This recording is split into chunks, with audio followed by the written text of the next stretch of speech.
For 10 years, I supported Ryan, fighting in 520 underground boxing matches. After getting out of prison, I stopped trailing after him like a shadow. I no longer balled my fists over every frivolous glance from strangers. even when I went to reinstate my household registration and the clerk asked about my marital status, shook my head and said I was single with a faint smile. Still, someone recognized me and said I was the woman who once proposed to CEO Ryan in such a public way. I muntled they'd got the wrong person and turned to leave in a hurry. It took less than half an hour before his car pulled right in front of me.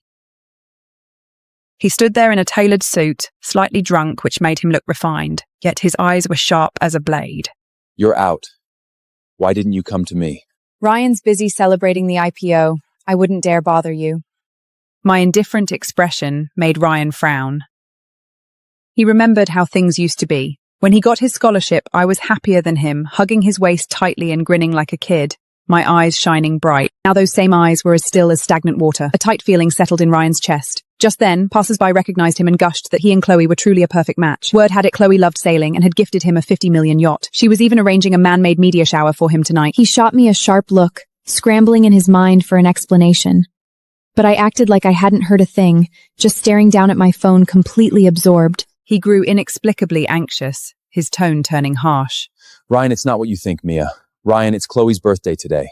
She's devoted years to the company, and she deserves all this. I put my phone away and simply nodded, nothing more than a nod. Ryan was stung by how calm and detached I was. Don't overthink this. There's really nothing going on between Chloe and me. No need to explain. She's your junior from school, you two share a close bond, I understand perfectly. Panic washed over him, making it hard to breathe. His custom ringtone suddenly blared, and the screen showed an intimate photo of him and Chloe. Ryan answered immediately. Chloe told him her stomach was hurting badly. Ryan rushed to speak. Did you drink again? Stay right there, I'm on my way. The anxiety in his tone was obvious, even to himself. After hanging up, he finally realized how inappropriate his ringtone and contact photo were. Chloe messed around with my phone. I'll change it as soon as we get back. Are you still blaming her for you going to prison all those years ago? Hitting your mother was just an accident.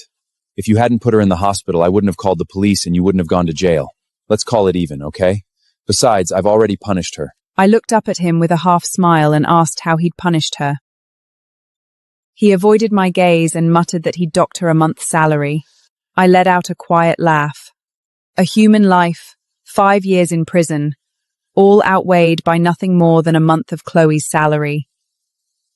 Mia, it's all in the past. Let's move on and live well together. Come with me to Chloe's birthday party tonight. You two can patch things up. I stepped slightly to the side, dodging his touch. He froze and instinctively grabbed my arm tightly. Sharp screech of brakes cut through the air. Chloe got out of the car, clutching her stomach, her face deathly pale. Ryan shoved me aside at once and rushed over to support Chloe, his tone a mix of reproach and concern. I told you to wait for me. Why run around when your stomach hurts? Chloe leaned weakly against him, yet her eyes drifted straight to me, putting on a helpless, pitiful look. Mia, I truly didn't mean for what happened to your mother. She paused, a faint, almost unnoticeable smirk tugging at her lips. There's something else too. Ryan just promoted me to vice president. That position should have been yours, Mia. You won't hold it against me, will you? Once, I would have screamed and demanded to know how Ryan could over the empire I'd built with my life to the person who caused my mother's death. I simply stayed silent. A sharp twinge stabbed Ryan's heart. He tried to step toward me, but Chloe's soft whipper pulled his attention right back. Chloe, is the pain flaring up again? We're going to the hospital right now. He helped her into the car in a hurry, never glancing back at me even once. The dust settled and faded away. At the same time, national security called to confirm if I was certain about taking on the deep undercover mission in London. It was classified maximum risk, with my identity erased for 3 years and all social relations completely severed. I'm sure. My only request is to have my legal marriage with Ryan dissolved within 7 days. The person on the other end of the line sounded stunned.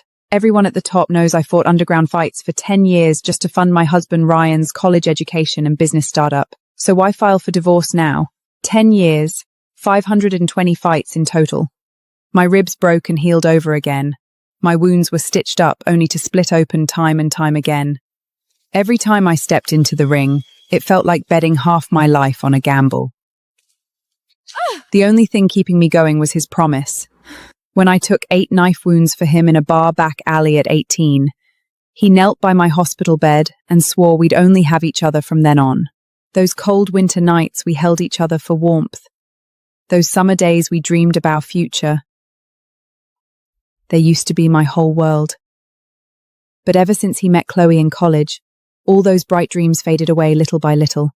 I swallowed the bitter pain burning in my throat, my voice rough and worn thin. From now on, I have no husband. Late that night, Ryan showed up at the old house anyway. As soon as the door opened, he frowned and covered his nose in distaste. Why are you still living in a rundown place like this?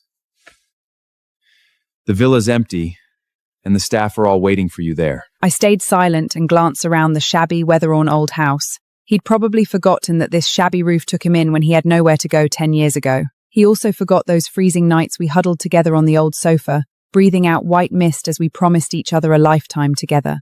The birthday party was held at a luxury 5-star hotel. When I walked in wearing that ill-fitting gown, all eyes in the room turned strange and judgmental. Some people snickered, saying I was wearing a hand-me-down that Chloe had discarded. I turned my gaze toward Ryan. Crunched for time. There's no time to get a new one. You've got the same build as Chloe. Just make do with this for now, okay? He looked away and lowered his voice. He expected me to take off the dress right there and storm off in anger. But I simply walked over to the corner quietly and sat down. The gown was like an invisible chain, making me look frail and out of place. Only the dull emptiness in my eyes gave Ryan an unexpected twinge in his heart. Just then, a waiter came over to tell him Chloe was looking for him.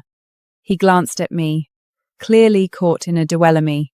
I picked up the glass of clear champagne and gave him a slight toast. I'll be right back. Wait for me. He turned around before he even finished his words. The lights dimmed suddenly, and a spotlight like a royal crown fell on the two stepping onto the stage. Ryan looked sharp and stunning in his tailored suit. Chloe linked arms with him, her red gown breathtakingly gorgeous. The audience broke into endless admiration. He wore a bright, carefree smile Mia hadn't seen in ages. The very smile I once tried my best to protect. I didn't know the long, empty corner of my heart could still ache with sharp little twingles. Cheers and teasing whoops swept through the crowd like waves. Amid the chaotic lights and shadows, I noticed Ryan steal a quick glance at me. It was only a split second of hesitation. Then he leaned down and placed a soft, fleeting kiss on Chloe's cheek. I looked away without any emotion, gazing at the twinkling city lights outside the window.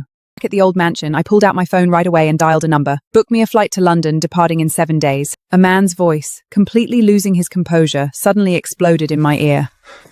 Ryan shushed over, almost at a run, to block my way. Breathless, panic plain to see in his eyes. Where are you going? I put my phone away, glanced past his shoulder, and said I just wanted to go somewhere for a change. That overly indifferent reply pricked Ryan like a tiny needle, making him feel uneasy. He looked up at me, trying to find the old warmth and emotion in my once passionate eyes. Mia, what happened on stage was just an act. I remember you once said you wanted to see the snow-capped mountains. Once I'm done with this busy period, we'll go together, all right? I gently pulled my arm away. The sudden emptiness in his palm left Ryan stunned. Wasn't this the sensible side of me he'd always wanted? Yet his heart skipped a beat, overcome with unexplained panic. He quickly composed himself. Don't stay in this old house anymore. Move back to the villa. He paused for a moment, as if bringing up just another ordinary matter. By the way, Chloe hasn't been sleeping well lately.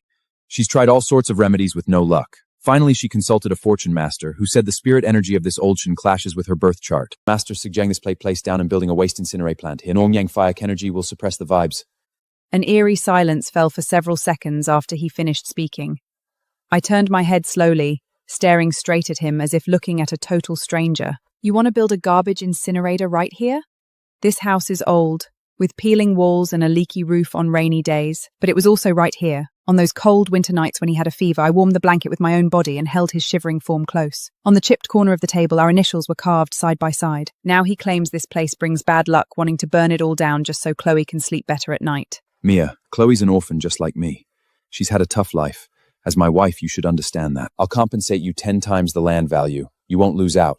This rundown place was due for demolish anyway. I cut him off, walked to the old drawer, took out the yellowed land deed, laid it gently on the table, and said we're even. Staring at the weathered old landdeed, Mia spoke calmly, calling it even between them. Ryan froze on the spot, staring at the landdeed. Suddenly, Mia mentioned the Fouts. I'd been red-eyed and hysterical, screaming I'd never agree unless I was dead. But now I handed it over without the slightest fuss, perfectly calm.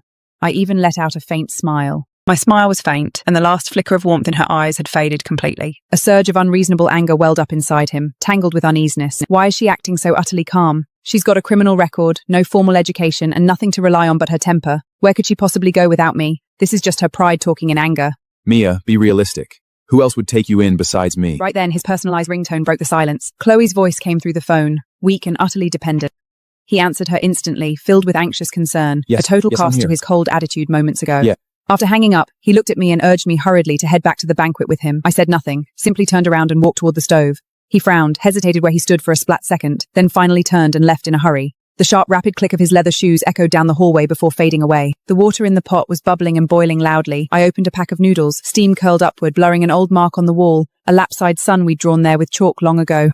As soon as I finished draining the noodles, the old wooden door was kicked open with a deafening bang. Ryan had come back. He reeked of alcohol and seethed with rage, storming right up to me and shoving me backward harshly. Most of the hot liquid splashed onto the back of my hand, leaving an immediate burning red mark. Broken shards of porcelain scattered all across the floor. He didn't even glance at the mess on the floor or my scalded red hand. He just stared straight into my face, blazing with fury in his eyes. Mia, did you do this? Did you send someone to run Chloe over just because of the car accident 5 years ago? You're hell-bent on making her pay, aren't you? His handsome face overlapped with the young boy in my memories, yet not a trace of the old him remained. It's still the same person, but his heart has long turned into something unrecognizable. I tried to speak, but my throat felt raw and scraped. How many times has he accused me like this? Back in college, when Chloe lost her scholarship, she cried and claimed I was the one who reported her. At the company annual party, when someone forced Chloe to drink, she hid behind him and said I was trying to drive her to despair. Every clumsy frame-up, he chose to believe her without a second thought. Is she really that trustworthy in your heart? Yes. Chloe's innocent and pure. What about you? You hang around those shady places all day long. He forgot it was me who risked my life in those messy circles to pave the way for his bright future today. Can you stop being so petty? Your mother's death was just an accident. Every word hit my heart like a hammer blow. I steadied myself, bent down to pick up the broom and slowly swept the broken pieces into the dustbin. My movements were slow and calm, as if cleaning up a breakdown I'd long seen coming. Luckily, Chloe's generous enough to let this slide and not hold it against you. Arthur's getting on in years. I'll send someone to bring him to the city to live with us. His words hung in the air casually, and I said nothing in reply. I thought it was just an offhand remark until the next day I got a call from Jake saying Arthur had gone looking for me that morning. After hanging up, an unexplained unease crept over my heart. That evening, an unknown number called out of the blue telling me to rush over to the villa at once. The line was filled with harsh static, then suddenly cut off. My hands were shaking as I rushed straight out the door. I hurried to the villa and pushed the door open. Arthur was pinned down on a wooden chair, being harassed and shouldered. My legs felt weak as I rushed over to him. I pushed the others aside. The old man looked up at me, his lips trembling but unable to utter a single word.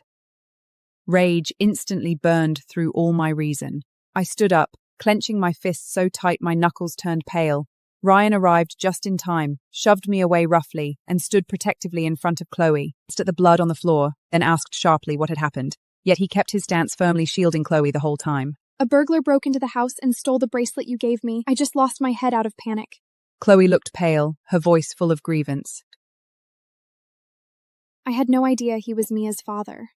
She shot me a subtle glance with faint provocation in her eyes. Mia, Ryan pulled us unders closer and didn't mean for any of this to happen. When he turned to me, his tone was laced with warning. If you lay a hand on anyone, I'll call the police.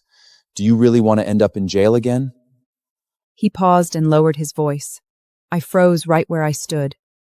He added another remark in a matter-of-fact tone. Besides, your father stole something. He deserves whatever punishment he gets. The moment his words fell, the air turned deathly silent.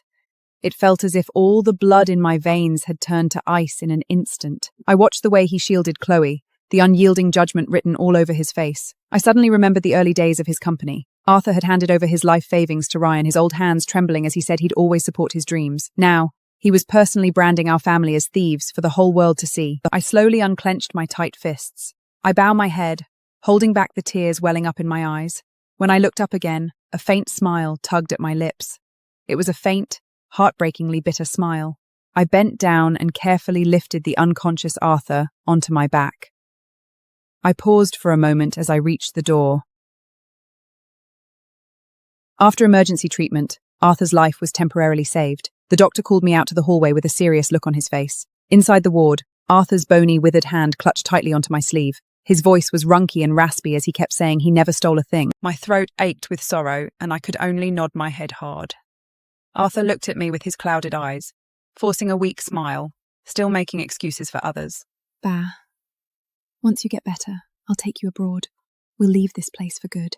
A glimmer of light flashed in Arthur's eyes, and he patted the back of my hand gently.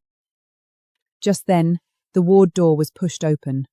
Ryan walked in, carrying several expensive gift boxes in a hand. Uncle Arthur, are you feeling better? What happened yesterday was just a misunderstanding. I've already talked to Chloe. A nurse came in to inform us of the final checkup, after which Arthur could be discharged. I was about to help my father up, but Ryan stepped forward first, supporting his arm, speaking in a soft yet firm tone that he would do it. Arthur glanced at me and gave me a gentle push. The old man wanted to leave some room for the two of us to reconcile. I stood rooted to the spot, watching his figure walk away slowly with my father supported in his arms. A sense of unease in my heart spread little by little, just like ink bleeding into water. Soon once the checkup was done, Ryan's phone rang. The voice on the other end was panic, saying Chloe had been hit by a billboard and lost a lot of blood. She had Rh-negative blood. The hospital blood bank was running dry, and no matching donor could be found. Ryan's heart sank sharply. He suddenly recalled the Meda report. Arthur's blood type was exactly Rh-negative. Without the slightest hesitation, he turned and quickly told the caretaker to take the old man to the blood draw room. On the way to the blood collection area, Arthur looked uneasy and asked what they were going to do. Uncle Arthur, it's nothing serious, just a little blood work for a routine checkup. Ryan kept walking, glanced back at me with a smile, his tone casual, as if just making small talk about the weather. Inside the blood lab, the needle pierced the old man's thin, bluish veins. Meanwhile, back in the original ward, my unease grew to its peak. It had been far too long since Arthur left. I was about to go look for him when a nurse rushed in, pale as a ghost, saying my father had suffered a sudden heart attack and was being rushed into emergency rescue. My mind went blank with shock, and I basted straight for the operating room. The entrance was desert, not a single doctor in sight. Only the red emergency light was flashing, wrapped in an eerie silence. Where is the doctor? The nurse was so frightened by me, stammering that all the doctors had been transferred by Ryan to the VIP ward, where the situation was said to be more critical. My hands shaking, I dialed Ryan's number over and over, but he kept rejecting every call. I ran all over the hospital like I'd lost my mind, and finally stopped an elderly doctor who was about to leave, almost dropping to my knees, begging him for help. I dragged the veteran doctor straight into the operating room. A few minutes later, the door swung open.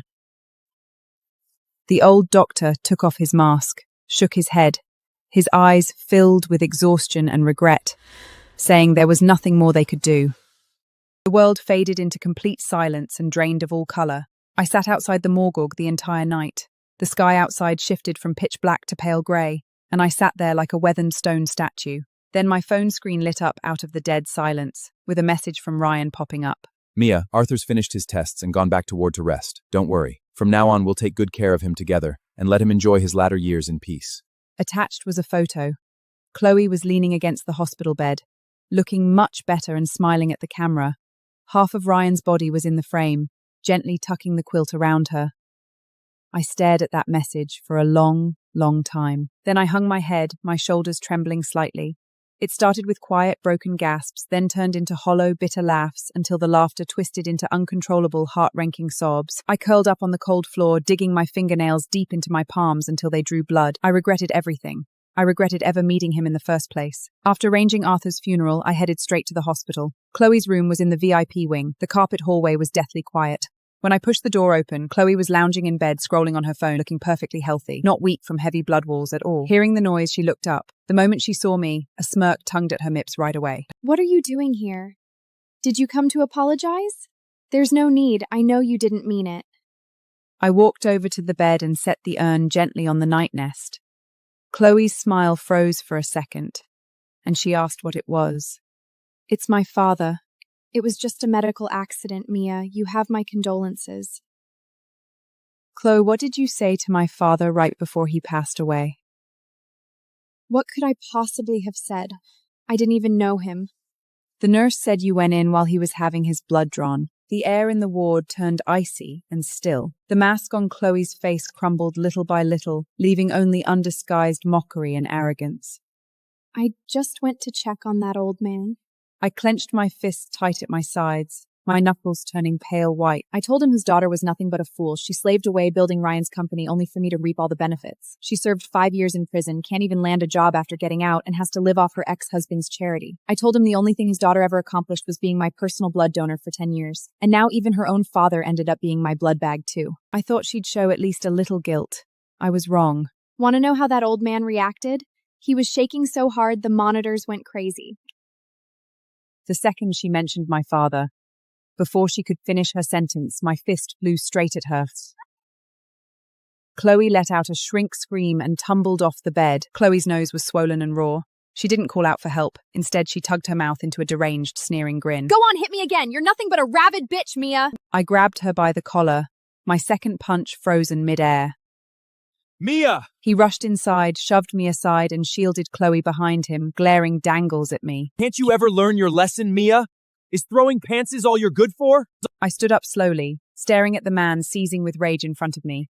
I watched him carefully help Chloe up as she buried herself in his arms, fake sobbing away. He pulled out his phone and dialed 3 digits. Hello, police? This is the VIP ward at City Hospital. Someone's assaulting another person on purpose. I listened silently as he filed the report, painting me as a violent criminal and demanding harsh punishment. This is the last time I ever hear you say my name. And then I smiled. That little smile caught him off guard. For the first time, I saw fear flash across Ryan's face. The police showed up fast. I didn't fight it. I just held out my hands and let them take me away. Before I left, I looked back one last time. Ryan was busy taking care of Chloe. He never looked at me again. Prison felt even worse than it did 5 years ago. On my first night in the maximum security block, 5 inmates cornered me. I couldn't even fight back. Someone had drugged my food. I laid sprawled on the floor, staring up at the dingy yellow overhead lamp. Mia, you've got the prettiest hands in the world. I shut my eyes and let out a quiet chuckle. 3 days later, I was released from prison. Ryan was waiting for me by his car at the prison gate. He froze the moment he saw me stumbling out. He hurried over, his eyes fixed on my limp left hand. What happened to your hand? I didn't reply, just walked straight past him. He chased after me and grabbed my arm. I stopped and slowly turned my head. The look in my eyes left Ryan lost for words. Empty, lifeless, no hatred and no love, just like 2 dry, abandoned wells. I've thought a lot these past 3 days. I was wrong before. I spoiled Chloe far too much. Let's start over, okay? I kept the old mansion and never tore it down. We can move back there together. His tone softened. Once Arthur's discharged from the hospital, the 3 of us can live a peaceful life together. There's $50 million in this card for you to use first. I've also signed you up for rehab therapy. Your hand will definitely get better. I stared down at the card in my hand for a long time. Then I loosened my fingers, and the card dropped to the ground. Ryan, let's get a divorce. My voice came out husky. What did you just say? His face paled at once. Just then, his phone vibrated. It was a message from Chloe. He glanced at the screen, his expression shifting repeatedly. Mia, something urgent came up at the company. I have to head back right now. Grab a taxi yourself and we'll talk about this later. When he looked up again, his eyes were full of fluster. He didn't even wait for my reply. He turned, got in the car, and the roaring engine sped off, vanishing down the road in no time. I stood rooted to the spot, staring at the direction his car disappeared, forcing a bitter tug at the corner of my mouth. He didn't even bother to listen to what I'd just said. Or maybe he did hear it, but one little headache from Chloe was enough for him to drop everything else. Right then, my own phone vibrated too. It was a short text message.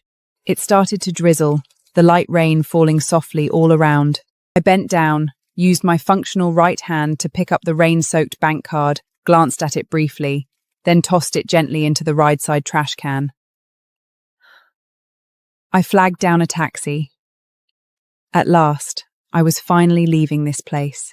Ryan sat by the hospital bed peeling an apple. The knife moved mechanically, but his mind was elsewhere. The empty look in my eyes when I left was like a rusted nail, stuck deep in his heart and impossible to pull out. Chloe's voice pulled him back to reality. He handed her the apple and asked how she was feeling. I'm feeling much better. I just keep dreaming about Mia. Does she hate me to the core? Chloe held his hand, her fingertips cold. Ryan pulled his hand away. Even so, he couldn't stop overthinking. The last glance I gave him was hollow and lifeless, just like an abandoned dry well. After 10 years, for the first time, he couldn't read me at all. The next day, he told his assistant to get in touch with a high-end fashion designer. Design 3 custom gowns for Mia. Make sure they fit her perfectly. He paused while signing the check. The assistant cautiously asked for her measurements. He froze on the spot. It had been 10 years, yet he'd never once paid attention to my shoulder width or waist size. He only remembered me always wearing that faded old long dress, standing beside him like a quiet shadow. Estimate the size became on her old clothes. Face burned at Ord as he said it. My phone was unreachable, and the old mansion was locked up tight. The assistant didn't dare meet his gaze as he reported that no one had seen Mia for several days. That evening, he drove back to the place I once called home. The house was still standing, but it no longer felt alive. Everything was exactly where it should be, almost too perfect. The cushion my mum had sewn by hand was gone. The old pot was polished clean. The chapped bowls were still there. Everything remained, except the person who used to fill that house with warmth. Rain started drizzling down out of nowhere, and suddenly, he remembered, the soup burnt my hand. Then his phone buzzed. It was a voice note from Chloe. For the first time, he hesitated. Anger, regret, guilt, they all crashed into him at once. His hand hurt, but not nearly as much as his heart. For the first time, he felt what it meant to lose someone. Chloe shut her eyes and let out a quiet chuckle. She's just being dramatic. Give her a few days. Once she's broke, she'll come crawling back. Ryan said nothing in response. He kept thinking about the way I walked away and the emptiness in my eyes. Would I ever come back? 3 days later, the boardroom was flooded with warm sunlight. The CFO burst through the door, dropping every document she was carrying, and she said the Miles Group has pulled out. The shareholders seated on both sides of the long table wore livid expressions. They'd gotten the withdrawal notice from Wren Group at 8 that morning, and by 9, 3 other investors had sent over reassessment letters. The lead shareholder finally spoke up. The Wren Group has been our most important partner for 10 years. We've never had an issue before. What exactly did you do? Ryan gripped his pen so tightly his knuckles turned white. I'll speak to Chairman Miles myself. Suddenly, the boardroom door swung open. Miles stood there in a perfectly tailored black suit, looking as sharp as a drawn blade. He ignored everyone else, walked straight over to Ryan and set a document down on the table gently. My dad sent me with a message. Miles Group has funded your company for 10 years, not because you're some brilliant businessman. It's all because of Mia. Ryan's hand jolted and his pen left a messy ink streak across the paper. 10 years ago, she took 3 knife wounds for my father in an underground fight club, every one of them cut down to the bone. My father asked what she wanted in return. Help my husband build his future. The whole room gasped in shock. All of Miles' investments of over the past 10 years, along with every cooperation between company and your Ryan's corporation, were all connections Mia bought with her life. Now she's told us the debt is repaid. The wind flipped open a page of the document, revealing the official stamp of the Miles Group. The bright red ink looked like dried blood.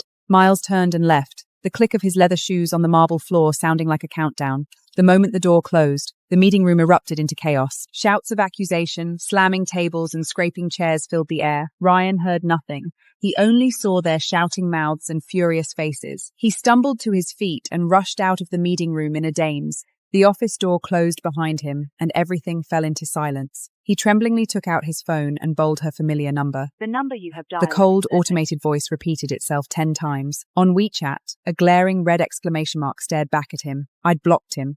The realization hit him like a bucket of ice water poured over his head. He frantically scrolled through his contacts, calling everyone one after another. Everyone gave the same answer. They had no idea. As he ended the last call, the office door was pushed open. Chloe stood frozen in the doorway, pale as a ghost, clutching a crumpled piece of paper in her trembling hand. Someone's trying to kill me. Look at this letter. She handed it over. Printed in bold letters were 4 crimming words. Pay with one's blood for blood debts. Chloe grabbed his arm, her fingers ice cold. It has to be Mia. She blames me for her father's death. She's coming after me.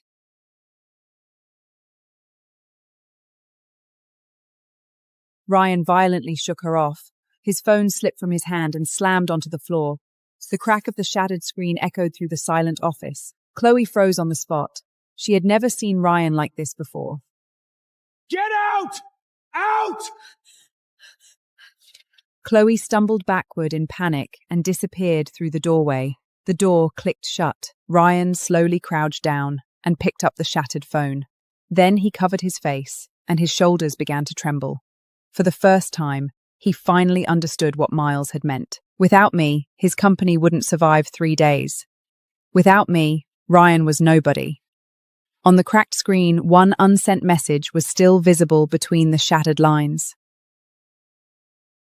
Ryan searched every corner of the city, from the weathered old house in the historic district to the noodle shop I'd taken him to 3 times. The shop owner recognized him, paused for a moment, then shook his head, and he hadn't seen me in a long time. He even went to that place. The underground fighting arena was hidden deep inside an abandoned factory. The air reeked of sweat, blood, and cigarette smoke. He walked across the rough concrete floor in leather shoes, his expensive suit completely out of place here. The arena owner leaned against the bar with a half-smoked cigarette in his mouth, staring at Ryan with a strange look. Where is Mia? Ignoring all the eyes fixed on him, the owner studied him quietly for a while, said nothing, and simply nodded toward the wall behind the bar. Hanging there was an old faded photo. In the picture, I was still young. My bare arms were covered in sweat and fresh bruises, blood running down my face, yet I smiled like an innocent child. I held a cheap trophy tightly in my arms. At the bottom, a line of clumsy words was engraved. Prize money $50,000 for Ryan's tuition fees. Ryan's breath caught in his throat. He still remembered that winter. The university tuition notice was sent to the old house. He squatted in the corner, choking up, while I stayed silent the whole night. The next day, I vanished for 3 days. When I came back, 2 of my ribs were broken, yet I laid $50,000 neatly on the table. He asked where the money came from. I forced a grin with fresh bruising around my mouth and said I'd won a fight match. And he believed me. He took the money without a second thought, never even asking if I was in pain. I've run this fight ring for years, and I've never seen anyone fight as recklessly as her. She was like a beast willing to risk her life. The arena owner's voice pulled him back to reality. When I asked why she pushed herself so hard, she just smiled through blooded lips and said nothing. The owner lit a cigarette, exhaling slowly as if lost in old memories. The last time she came here was the day she got out of prison. Boss, I'm done fighting for good. I asked her what she planned to do next. The owner paused and looked straight at Ryan. I want to start my life over again. Start my life over again. Those words were like a blunt blade, cutting into his heart bit by bit. Ryan sank onto a bar stool, every ounce of strength drained from his body. Something suddenly crossed his mind, and he hurried out of the dun-ground arena. Arthur was my only family. Since the old man was in hospital, Mia might be staying by his side. At the thought, his anxious heart found a tiny shred of comfort. But when he pushed open the ward door, Arthur's bed was empty, the blanket folded neatly. He grabbed a nurse, looking flustered, and asked where the patient had gone. Ryan had no idea how he made it back to his office. As the elevator rose, the mirrored walls reflected his face, pale, vacant-eyed, like an empty shell without a soul. The nurse's calm yet cruel words kept echoing in his ears. His daughter knelt outside the emergency room all night long. He's gone. My father is dead. The old man who'd given him his life savings, trembling as he said, "Ryan, I believe in you," had passed away in the very ward where Ryan signed off on the blood extraction. He suddenly remembered the words I'd said the last time we met. He hadn't understood them then. Now he finally did. It wasn't a remark made in anger. It was a farewell. My silence in front of the police, my quiet complaints in prison. It was never resignation. It was my heart dying completely. Ryan buried his fingers deep into his hair, his nails scraping his scalp, sharp and painful. But what was this tiny pain compared to the grief I'd endured losing my only family, compared to the torment the old man might have felt in his final moments? Every cruel word he'd ever spoken now turned into poisoned needles, stabbing straight into his own heart. There was a soft knock on the office door. 2 men walked straight toward Ryan. The middle-aged man in the lead pulled out his official credentials with practiced, precise movements. Mr. Ryan, we've been entrusted by Ms. Mia to deliver your divorce certificate. The national emblem on the ID glinted coldly under the dim light. A divorce certificate was placed quietly on his desk. Ryan stared blankly at the document, making no move to reach for it. The cold-tuned divorce certificate stood in stark contrast to the marriage certificate in his memory. In addition, Miss Mia maintained exemplary conduct during her imprisonment and has been recruited into our after assessment. She 3 accidents taken in the past 3 years. The brake failure in September 2021, Olababo fungus March 22, and the office circuit fire in January to eliminate 3. The man took back his ID, his tone calm and unemotional. She said, "This is the last thing I'll ever do for him." He paused for a moment, reciting the words as if he'd memorized them perfectly. The world went completely silent in that instant. All he could hear was a sharp ringing in his ears, with those words echoing over and over. The last thing. Where is she? He suddenly grabbed the man's sleeve. Please, just tell me where she is. The man pulled his arm away gently, not harshly, but with unyielding finality, saying the information was classified. The 2 men turned and left, their figures fading into the dim corridor. It was like waking from a dream, leaving only the certificate lying alone on his desk. Ryan stared at it for a very long time, until his eyes stung with soreness.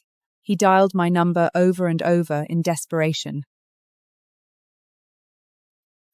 The constant buzzy tone droned on, sounding like endless mockery.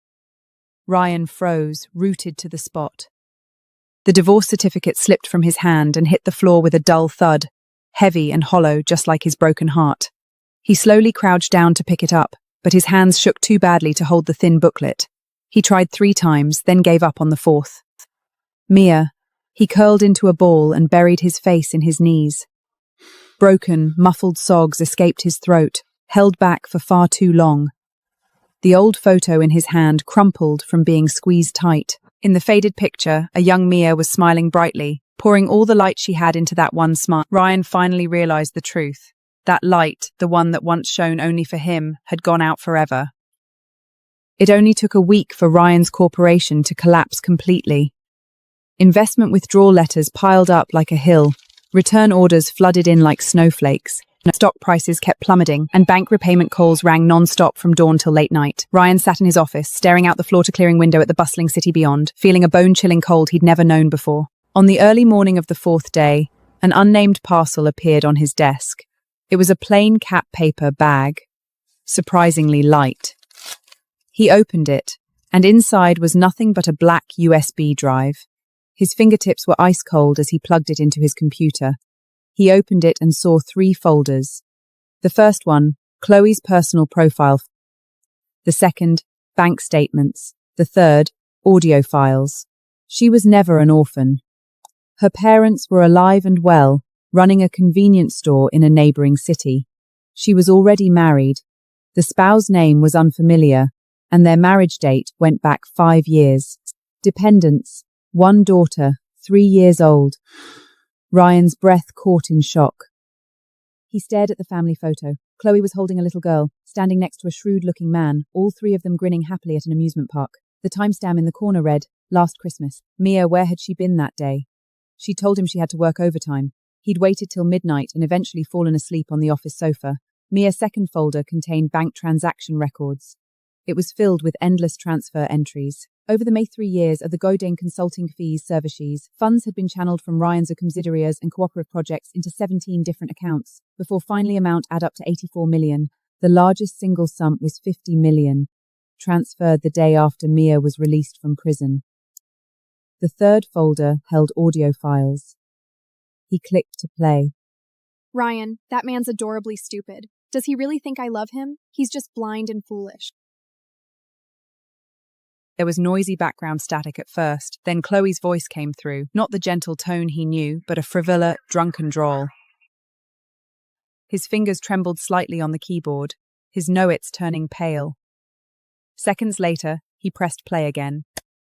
Mia's mother? Of course I hit her on purpose. That old woman was always ruining my plans.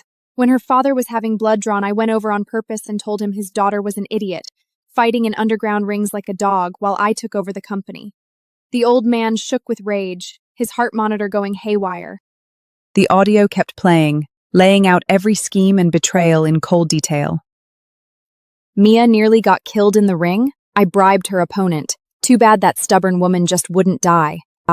Every word was like a poisoned needle stabbing straight into Ryan's ears. He sat frozen in his chair, his body turning rugged little by little. 10 years. For this woman, he drove Mia away, neglected her father, and ultimately caused Arthur's death. He thought the love he believed in was nothing but a carefully laid trap. The sincere heart he gave was just a joke to her. The empire he handed over freely was only a stepping stone for her immigration plan. A glow from the computer screen fell on his face, making him look as pale as paper.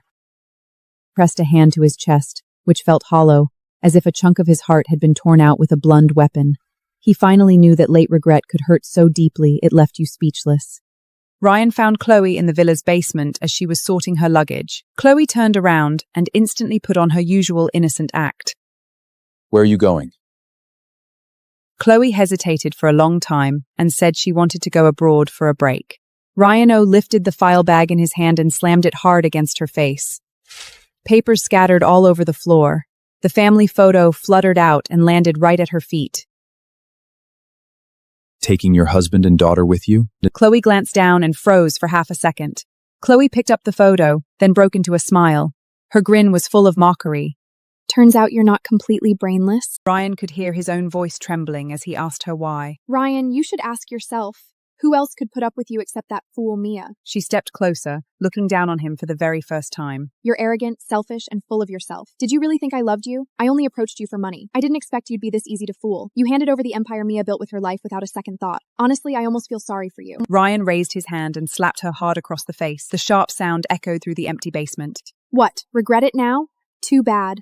Mia will never take you back. Do you remember what you were doing when her father died? You were right by my hospital bed, peeling apples for me. One more thing. Do you know why Mia broke 3 ribs in her last underground fight? I had someone drug her water before the match. I'd planned for her to die right there, but unfortunately she survived. Before she could finish speaking, the basement door was kicked open violently. 4 masked men rushed in, moving as swift as cheetahs. Chloe didn't even have time to scream before her arms were pinned behind her back and she was forced to the ground. Ryan stood rooted to the spot, not moving an inch. He didn't ask where they were taking him, nor did he resist. He was taken away along with her. The fighting arena was brightly lit, yet completely empty. Mere spotlights at the 4 corners of the ring all turned on, flooding the center with blinding daylight brightness. Chloe was dragged onto the ring to be punished, and soon passed out cold. Ryan was led to the front row of the stands, with 2 men standing neatly behind him like immovable guards. The arena owner paused, saying Chloe would be handed over to the police on charges of embezzlement and attempted murder. How long she survived in prison would be left to fate. The men dragged Chloe away like a sack of trash and vanished down the back passage. The lights went out one by one. Only one dim lamp above the stands remained, shining down on Ryan's lonely figure. He sat staring at the dark pool of blood on the ring and suddenly let out a bitter laugh. This was his karma. He watched the illusionary woman he'd loved get destroyed, while the one person he should have cherished had long been pushed into the abyss by his own hands. London, a rehabilitation centre.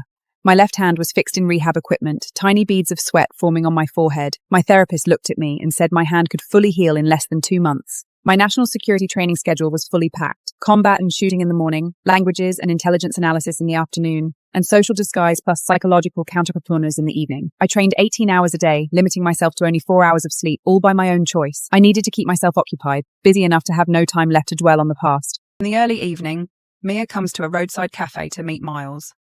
Miles's eyes light up the second he spots Mia walking in. How's your hand healing up? It's getting better. Her usual black coffee with no sugar or no cream is set down on the table. 3 months apart has left Mia much thinner with sharp cheek lines. I've heard what happened to Ryan's company. It seems he's full of regret now. Miles speaks softly about Ryan's recent troubles. It has nothing to do with me. Those 4 short words sound light yet carry heavy weight. Miles tries to speak but ends up sipping his cold coffee silently. He grips his cup tight before Mia cuts him off abruptly. All these years I've been... Do you know what I'm about to do? Her faint smile never reaches her eyes. It's a mission that could cost my life. I'll go undercover for 3 whole years with all records erased.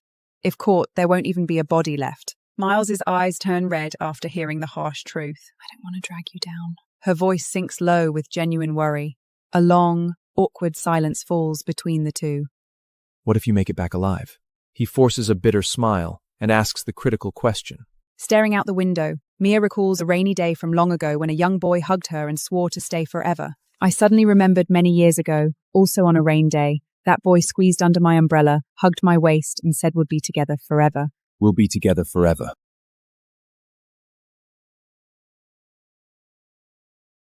Your code name is Deep Dive. After 3 years of undercover work, you took down an international criminal syndicate, seized drugs worth $1.7 billion, rescued 83 abducted people. You are awarded the Special Class Merit Medal.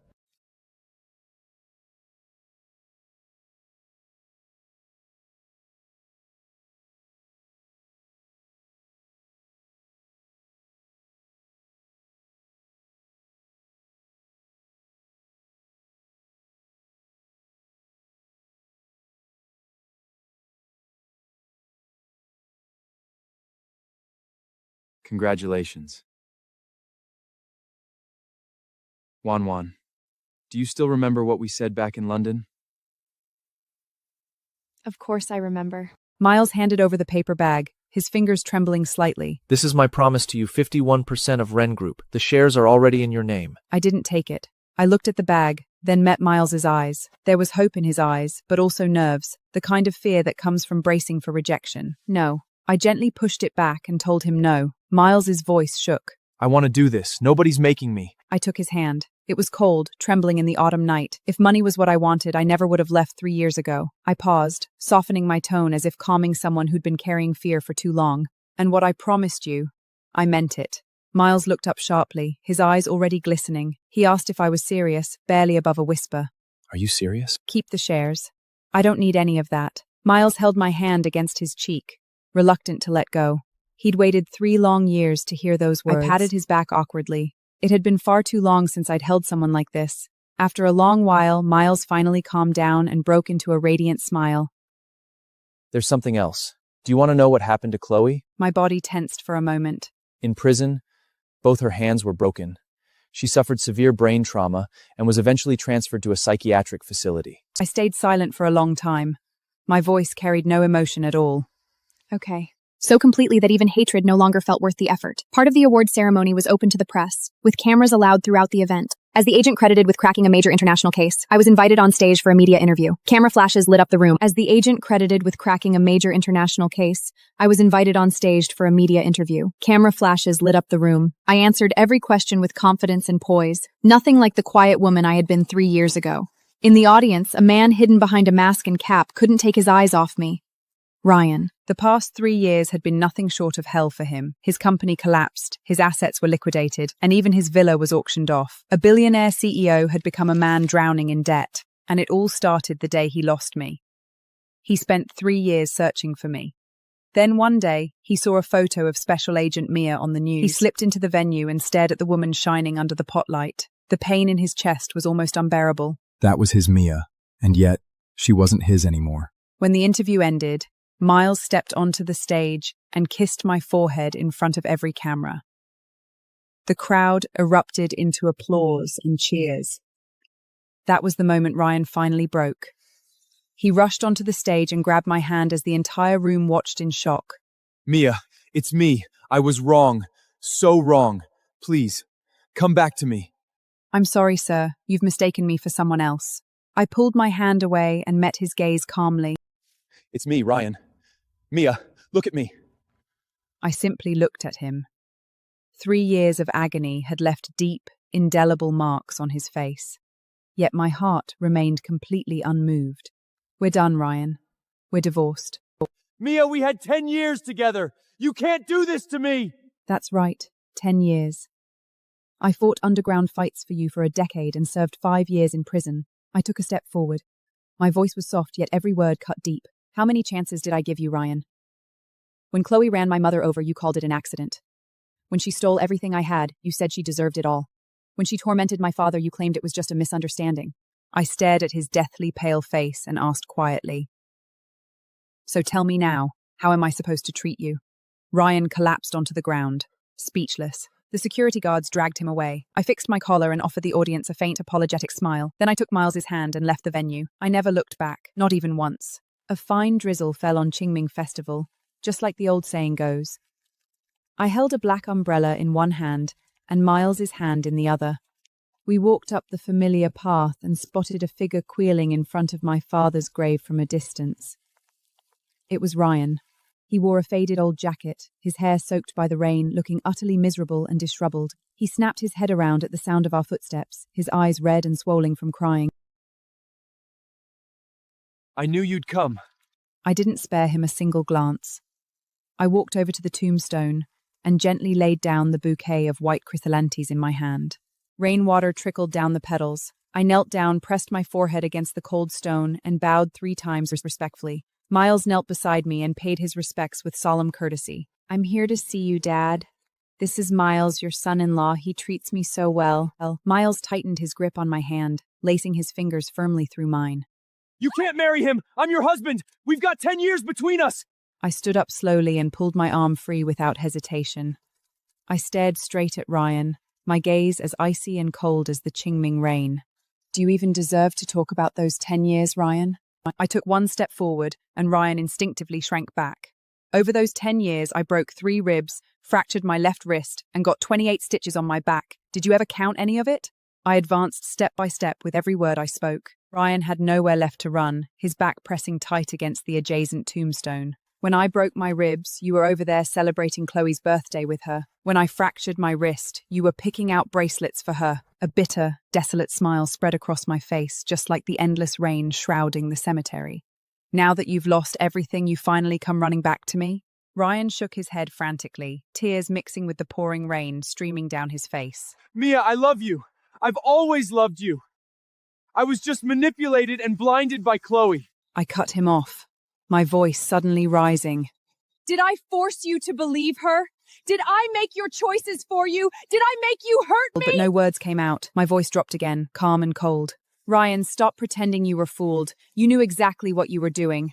You're selfish. You loved everything I did for you, but you were always ashamed of where I came from. You wanted me to protect you, while chasing after Chloe because she looked perfect. You wanted everything, and you appreciated nothing. And now that it's gone, suddenly you're hurting."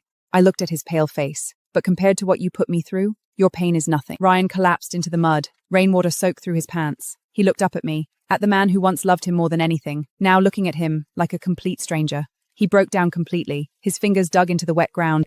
I turned away and took Miles's hand. Miles and I walked down the steps together. I didn't look back. Ryan sat outside the creditors' meeting room for hours.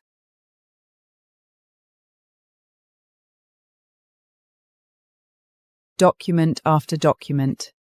He felt nothing anymore. He signed and stamped, share transfers, assets for auctions, debt settlements, stamped, signed, repeated. Everything was gone. The key, the watches, the cars, the houses, even the yacht everyone once envied. He bought it for Chloe's birthday. 50 million, without thinking twice. When he walked out of the courthouse, all he had left was an outdated suit. He pulled out his old wallet, inside which only a few loose coins lay alone. Nowhere to go. He stood on the sidewalk, watching the city rush past him. For the first time, the city felt unfamiliar. For 10 years, he built an empire here, and lost everything here. Eventually, he thought of the old house, the place he once looked down at. The key was long gone. He climbed over the wall, twisting his ankle when he landed. Pain shot through his leg. He limped to the front door. He pushed it open. It wasn't locked. Nothing had changed. The rusty pot on the stove, the chipped wooden table, and the crooked sun drawn on the wall with chalk. He walked over and touched the faded drawing. The moment his fingers touched it, the memories came flooding back. That winter was brutally cold. The heater had stopped working. We squeezed together on the old couch, sharing a single blanket. He couldn't stop shivering, so I held his hands against my chest to warm them. That way, even in winter, we'll still feel warm. I drew a sun on the wall. I held his hand and showed him how. Like this. That's how you make the sun smile. Back then, sunlight streamed through the window, casting a warm golden glow across my eyelashes. Watching me lost in concentration, he thought to himself that if life stayed this way forever, it would be enough. When did everything start to change? Was it when he secured his first major investment and began spending his nights networking? He met Chloe, and grew accustomed to hearing her praise him as a brilliant young entrepreneur. Chloe needs this opportunity more than you do. Just wait a little longer.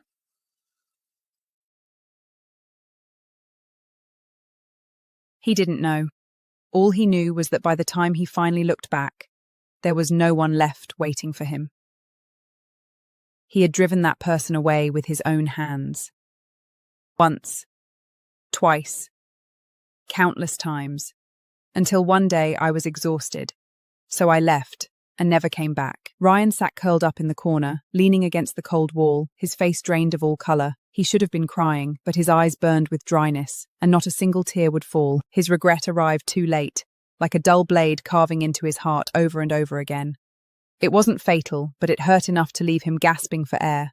At last, he understood the words I had spoken when I left. We're even. I gave him the family estate. I gave him 10 years of my youth.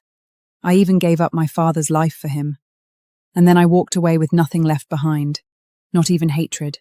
Leaving him alone among the ruins of our memories, clinging to a sun that would never shine for him again, wasting away for the rest. Miles and I chose a crisp autumn day in London for our wedding. The church was Miles's choice, an 800-year-old masterpiece steeped in history. Now before the wedding, Miles was trying on his suit for the final time in the dressing room. He looked absolutely striking in the mirror, yet his brows were slightly furrowed. His phone buzzed suddenly. He picked it up. This is a message from an unknown number. Ryan arrived at London Heathrow Airport in the early hours this morning. He was in a car accident on his way to the city centre. Both his legs had to be amputated. He's now in the ICU at St Mary's Hospital in critical condition. Is everything okay? He put the phone down, took a deep breath, and hurried out of the dressing room. Back in the makeup room, the artist was doing my bridal makeup. Dressed in a flowing white wedding gown, I looked breathtaking. I looked up and my eyes lit up the moment I saw him. Miles walked straight over to me and lowered himself to one knee. Then he quietly told me what had happened. Ryan's in London. He was in a terrible car accident. He lost both legs and he's fighting for his life in the hospital. I paused for just a second while holding the hem of my wedding dress. Don't let someone in the past ruin our big day. Miles looked at me. Do you want to go see him? I reached out and took his hand, my touch warm and steady. I gazed at him with tender resolve. Today is our wedding day. My past is long gone. My future is you. Tears welled up in Miles's eyes, and he nodded firmly. The ceremony began right on time. Miles stood at the altar, watching me make my way toward him. My gown swept gracefully across the floor. Beneath the veil, I looked like a dream brought to life. Sunlight streamed through the stained glass window, scattering colourful patterns across me as though I were glowing from within. Suddenly, I remembered how years ago I had dreamed of a wedding like this. The groom wore a sharp black suit and smiled warmly at me. Back then, I believed that man would be Ryan, but he shattered every one of those dreams with his own hands. Now, I finally had a new beginning. Miles hurried towards me and clasped my hand tightly. The moment our hands met, a long-forgotten sense of security settled over me. The priest began reciting the wedding vows. Looking into Miles' eyes and seeing my reflection there, I softly answered. Meanwhile, in the ICU of St Mary's Hospital in London, Ryan lay motionless on a stark white hospital bed, his body covered in tubes and monitoring lines. As the anesthesia wore off, excruciating pain tore through where his legs had once been. There was nothing left below but layers of thick bandages stained with dark crimson blood. His consciousness was hazy, yet he still struggled to turn his head. TV on the hospital wall was on, volume turned way down, playing the midday news. The footage cut to a wedding segment. The camera panned across an old church, packed with guests and flower-lined steps. Then he saw him. Miles stood at the altar in a sharp black suit. There I was, walking toward him in a white wedding dress. We looked so perfect together, so beautiful. The camera zoomed in. He watched Miles slip a ring onto my finger, watched us smile at each other, watched him lean in to kiss me. That smile on my face, I'd never once given it to him. It was easy, happy, eyes sparkling with joy. Tears blurred Ryan's vision. He parted his lips, letting out a hoary, raggled sound. A nurse noticed something was wrong and hurried over, but Ryan heard nothing. His gaze was glued to the screen, staring at the woman who'd once been his. Now she held another man's hand, vowing to spend a lifetime with him. Using his last bit of strength, his lips trembled slightly. The nurse by his bedside bent down and leaned in close. Mia, If there's a next life, let me be the one to love you. His voice was barely a whisper. The heart monitor let out a string continuous beep. The green line spiked wildly a few times, then flattened into a straight line. Silence fell over the ward. Only the laughter and applause from the wedding still drifted from the TV. The frame froze on the newlyweds kissing. I had my eyes closed, the kiss gentle and sincere, like I was leaving the past behind, stepping into a brand new life. Outside, the sky over London was a clear, bright blue. Church bells rang out, slow and solemn, one chime after another. Two separate worlds. A lifetime of missed chances.